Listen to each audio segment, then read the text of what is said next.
सुमनस तुलसी माला, तुलसी माला को सुमन कहा गया। सुमन क्यों कहा गया तुलसी माला को? श्री ठाकुर जी की सेवा के योग्य मन का निर्माण तुलसी जी करती है, इसलिए बिना तुलसी पधराए जीव भगवत विग्रह के स्पर्श का भी अधिकारी नहीं होता। देखो श्री रामानुज संप्रदाय में वहां के वैष्णव सदा सर्वदा तुलसी धारण नहीं करते, पर भगवान की सेवा करने मंदिर में जाएंगे तो तुलसी की पंचमाला धारण करके जाएंगे। हमने एक रामानुज संप्रदाय के महापुरुष से पूछा, उन्होंने कहा बिना तुलसी के भगवत विग्रह का स्पर्श करने से भगवत विग्रह को खंडित करने का, भग्न करने का दोष लगता है। उन्होंने ही बताया।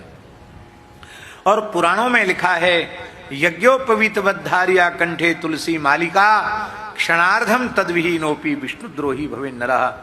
जैसे ब्राह्मण को, द्विजाति को निष्ठा पूर्वक यज्ञोपवीत धारण करना चाहिए, ऐसे ही स्त्री हो या पुरुष वैष्णव मात्र को सदा सर्वदा अपने कंठ में तुलसी धारण करनी चाहिए।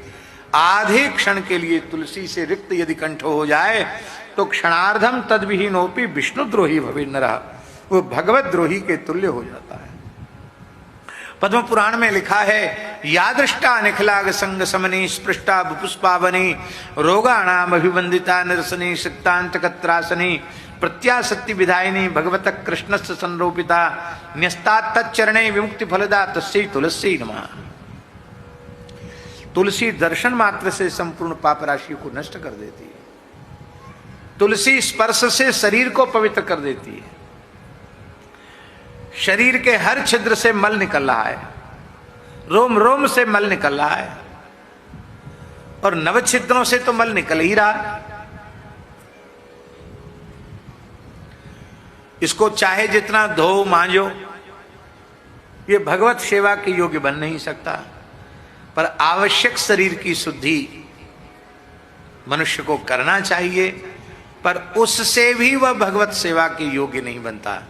जब तुलसी धारण कर लेता है तो वह देह इतना पवित्र हो जाता है कि वो भगवत सेवा कर सकता है। के गले में तुलसी नहीं है, उसका शरीर तो स्वयं का ही अशुद्ध है।